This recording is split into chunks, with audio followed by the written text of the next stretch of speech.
All right, welcome to the final episode of TigerBytes, where traditionally we highlight best practices and cutting edge ideas about online learning from all across campus. But for this, our final episode, we're going to talk a little bit about the past, the present, and the future of Auburn Online. So with us today, we have Amy Conway and Asim Ali. So thanks for joining us in this final episode. It's been a lot of fun. Met a lot of people from all across campus. But happy to be with you two for the finale. So let's talk a little bit about the past. When you think back to the early days of online learning at Auburn, what stands out as the biggest, we're really doing this moment? It's awesome. You're the best one to take that. I think when it made it into the 2013 strategic plan is kind of the threshold moment where we had to commit to what that meant institutionally to have undergraduate degree completion programs, and just putting in the strategic plan doesn't mean poof it's going to happen. Having an opportunity to create a way for that to happen, working with the people, putting in the infrastructure and the policies and the resources and the steps in place to make that happen. But I would say seeing it in the strategic plan, which then led to establishing Auburn Online, really was the moment for me. After that, I would say it was the opportunity for working with the 3 undergraduate degree completion programs that we launched with. Business being the one that was all in with Auburn Online, working with our instructional designers and creative folks and faculty just bought in, and so that was a really gratifying. Like, okay, this is really a vision that's coming to life. So this might surprise you a little bit, but sometimes change is difficult at universities. Sometimes. Yeah. What were some of the biggest misconceptions or resistance points you encountered when online learning was first gaining traction? There were a lot of faculty who felt like this was going to be a way for the university to replace them somehow, or that the technology was going to, record their lectures and use it for other purposes, which cuts them out of the loop. And that was never at all even part of the conversation. It was always going to be Auburn courses for Auburn students taught by Auburn faculty. And so that early, some of the early kind of fringe ideas of what online learning is and who it serves and why it matters were troublesome. People would say things like, that's not possible.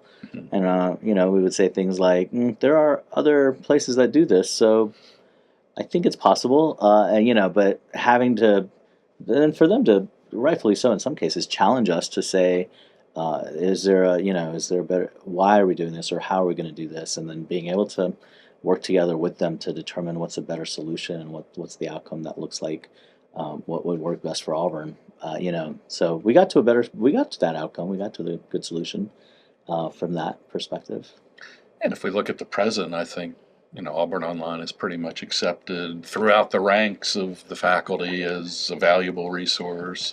Well, it means a lot coming from you saying that. I will say, we're this may be different at other institutions, but no one is required to work with Auburn Online, and so we continually have to offer our service in a way that people want to use Auburn Online. And I do feel that for areas, especially with faculty want to work with Auburn Online, and if they have a scenario where either a leadership or somebody in like department chair, dean's office, or somebody is telling them we should do something online, then they want to step up and say, I want to do that with Auburn Online if we're going to do that. So that's gratifying. It means that we are serving the needs of the faculty in the best way possible, and that's important to me. So looking back, who were the early champions that really helped you push things forward, and what made them effective as champions of the idea? I will say, I think we have to acknowledge the role that President Jay Gouge and Provost Tim Businger played, 12 years ago in allowing for us to dream big when it came to, and and certainly President Roberts carries that forward in terms of dreaming big and doing things in a way that makes sense for Auburn. And so their work absolutely was critical. Their support was so critical. And then, Emmett Wynn at that time was the associate provost, played a remarkable role in terms of pushing forward with, knowing how to kind of set the agenda for the right folks to take notice of what needs to be happening in the online space at Auburn, and so that was great. In the College of Business, we worked closely with. At that time, he was the associate dean, Norman Godwin. Played a remarkable role in putting his time and effort into the work. In the College of Nursing, we worked closely with Carolise Hunt. In the College of Engineering, in the Computer Science and Software Engineering department, we had Dr. Kai Chang was the department chair at that time, and his leadership, as well as Dean Hendricks on faculty, and Richard Chapman on faculty, who continues to be an instrumental part of that program. So all these faculty really took ownership of what was happening for these programs, and how to navigate what we were trying to do. All of that is really what allowed us to launch those undergraduate degree completion programs. Was there anything you tried early on that didn't work but provided some valuable lessons? Yeah, we went and met with a lot of different faculty groups and administrators about what the idea was, what we were trying to accomplish with Auburn Online. And so, anytime you're trying to do the first few pitches, you're like, I wonder what's going to track here. And so the first couple that we went to, Chandra Bowers, who's our associate director who leads the Auburn Online operations day to day. We had Andrew Lee, who led our design team at that time. We went to a couple of them where afterwards we would say, the reaction to when we said X didn't really track, but maybe we got to think about what we want to do in this space, and then just follow-up conversations with leaders, deans, and folks across campus really helped in terms of kind of shaping what we need to be doing and how do we serve the students in the best way possible. So if you could go back to that era and give your past self a piece of advice, you might give yourself a stock tip, of course, but if it was a piece of advice about Auburn Online, what would you tell your past self? I tell my present self the same thing, because the work never ends. We don't rest on our laurels. Continue to the road is long, and we have to keep going at it in terms of all of the possibilities that we can be accomplishing in order to better serve our students. And so, in all of that, staying patient and letting people catch up with, so to speak, what we are trying to do in terms of what the vision is. And patience has really been a huge part of that, and letting things fall into place at the rate that they do, and nudging things along where they need that nudge, and guiding things along where some guidance may be needed, but generally just taking a deep breath and letting things go the way they are in many ways. Letting people catch up with what's needing to happen is an important part of it, and patience is it's an important virtue in any kind of work. Excellent. So that was the past. Let's talk about the present, and in particular, TigerBytes. I guess we'll look to Amy for most of this input. What was the original vision behind the TigerBytes podcast, and what sort of need were you hoping it would fill? Well, I think it was kind of a twofold thing. A little bit of it was, if we build it, they will come. And the studio team at Auburn Online had put together a podcast studio, and we were kind of thinking, what are some of the ways that we can take advantage of that? And at the same time, wanting to really explore avenues of finding opportunities to promote the work that is being done on campus. So we know about what's happening at Auburn Online, but we also know that there are other things happening around campus, and we wanted to share that and find a mechanism to get that information out there to people. Hopefully educate, inform, and persuade others to do the same. Yeah, the word that comes to mind for me is showcase. I feel like we've done a really good job of showcasing innovative practices all over campus. Yeah. Giving people their proper due and proper respect. Who've put a lot of time and effort into coming up with some really cool courses. Mm-hmm. I like the perspective that you bring to the conversation, because that inquisitive of, then tell me about this, right?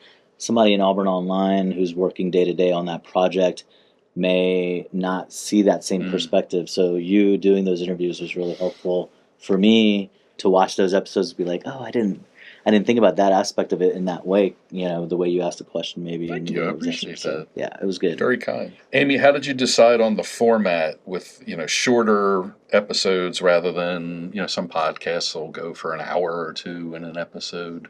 One of the things that we know from the work that we do at Auburn Online is people are less inclined to watch really long videos. Nobody does. So we wanted to keep them relatively short and hopefully engaging. We have a great editing team, so we can choose the parts that are we hope will resonate the most with the audience. And we felt like the shorter conversations where the guest and the host could really focus on the parts that maybe would be most engaging and interesting to the rest of the audience. Mm-hmm.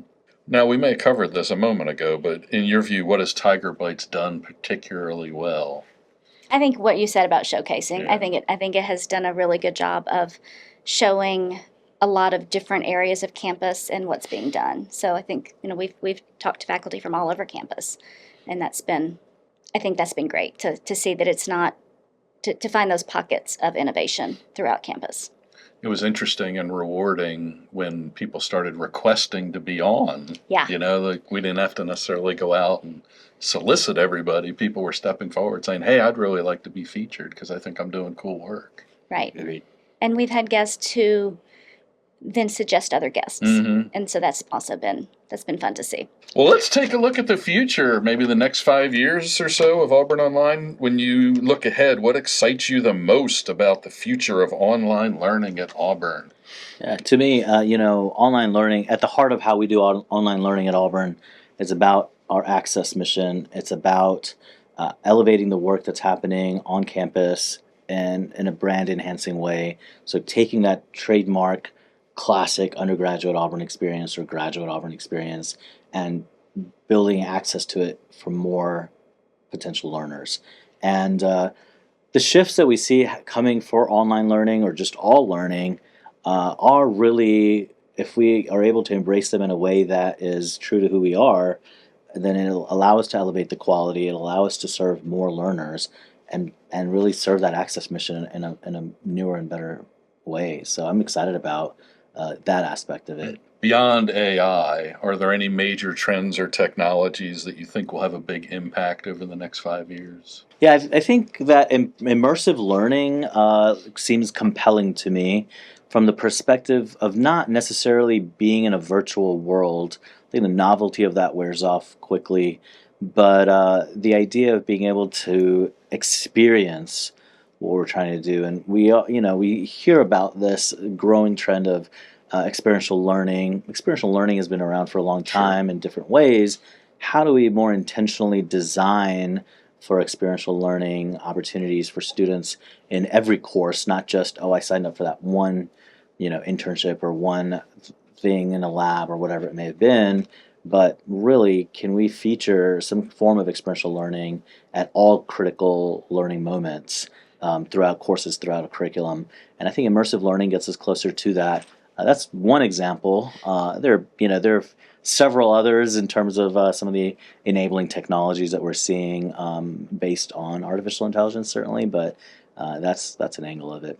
No, I agree completely. And thinking about ways to provide experiential learning for people who wouldn't have that opportunity otherwise. So if you are in a virtual environment, if you're in an online course, what can you do to make that experience more real? We know that improves learning, but it also, another big thing I think is if someone is headed down a career path or a degree path, and then they are able to have an experiential learning opportunity, it can reinforce, or it can reinforce that they're on the right path, or it can reinforce that they're on the wrong path before they get too far. So I think that's ways to provide that, I think, is really important. How do you two see the role of faculty evolving in an increasingly digital learning environment? Faculty being more intentional about how they continually improve their teaching, that absolutely has, that's the front lines of for what the students are experiencing. And that's a change that's been happening and it will continue to happen even faster. I would say the faculty that I've worked with have risen to the occasion of once that they have embraced the environments that we've worked in, and they have really appreciated the opportunity to step back and look at their courses, being taking the time to step back and look at their courses and learning objectives. Dave, I know you like talking about learning objectives. I love them. But also course structure and assessment, and just having the opportunity to pause and really think about that. I've gotten a lot of good feedback from faculty. And my colleagues have as well. So that's been really encouraging for me. I think that's true. I mean, I enjoy the chance to reflect on things once in a while, take a step back, side by side with an expert, and say, okay, what are we really trying to accomplish here, and what's the best way to accomplish it? Yeah, I think in terms of a specific thing in the classroom, teaching and learning wise, that every faculty member is going to have to either embrace or get really frustrated about is how they do assessments in their courses. Whether it's multiple choice exams or essays or whatever kind of assignment has been designed to measure certain kind of a learning objective, has to be thoughtfully redesigned. So how do we create the time and the resources and the opportunity for faculty to engage in that work?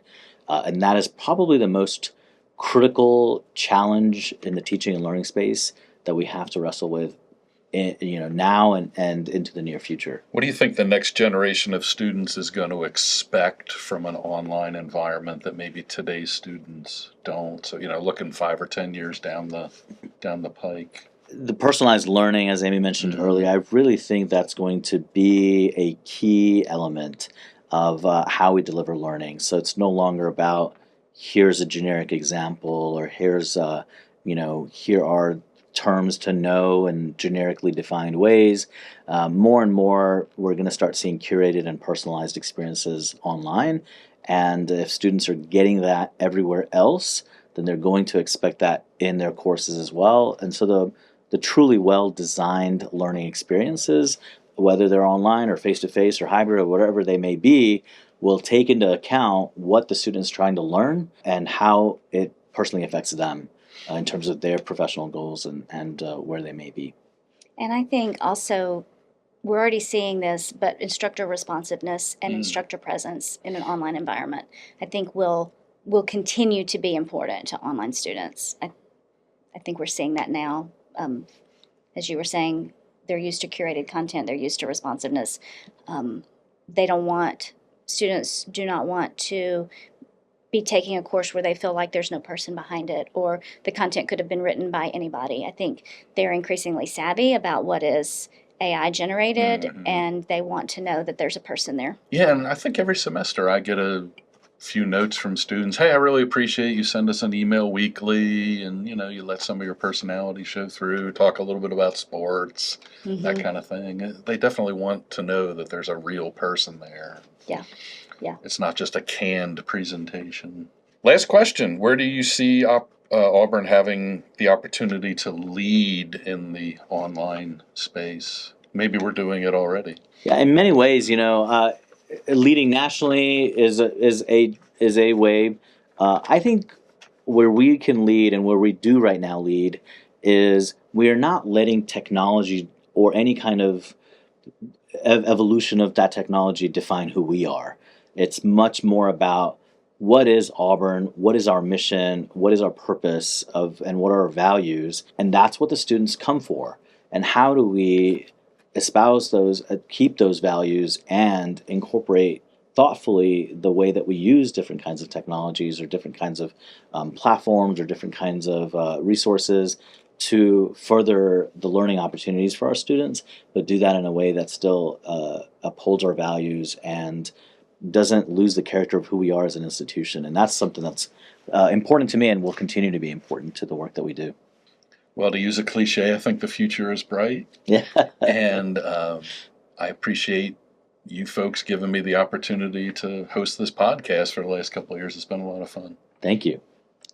Do you have answers to any of those questions that you'd like to share with us? You can ask me whatever you want. I mean, you've been the host for every episode except the ones that I did when I was the host, the very first ones to introduce people to you. What are some of the things that have come out of this podcast that you think are valuable or that you would like to think more about or promote more, you'd like for other people to know more about? Well, certainly the immersive experiences, the one we talked about with the frog and also the food safety one. I mean, those had a big impact on me and made me wonder, is there something I can do in the management, entrepreneurship area that would be immersive like that? Maybe dealing with an irate customer could be pretty interesting. Yeah. Mm-hmm. In that, choose your reaction and then see how the customer reacts. I guess on a personal level, I really enjoyed the opportunity to interview Brian Connolly because he's been my protege since really before we hired him at Auburn in 2008. And also the chance to interview Franz Lorke because I was on his doctoral committee back in the 90s at LSU. So Nice. I've known him for a very, very long time. Are there any responses that have really stood out to you as something that was kind of an aha moment or a surprise for you? I can tell you one of mine Yeah, from a please question do, that you since asked. I can't think of any. It's fine. I remember when you asked Craig Kaplowitz how you would explain War Eagle to somebody who didn't know what it meant. Mm. And his response was, I just thought, beautiful. He said, when you say War Eagle to somebody, you are saying, I see you, and we have a shared experience. And I've thought about that a lot since then, and I really appreciated your asking him that question. I appreciated the Yeah. answer that he gave. That's great. On that note, War Eagle. War War Eagle. And thanks for joining us on this final episode of Tiger Bites. Thank you for joining us for this episode of Tiger Bites. We hope you enjoyed the conversation and gained some valuable insights. Please like, subscribe, and share this podcast with your friends and colleagues. You can find us on all major platforms.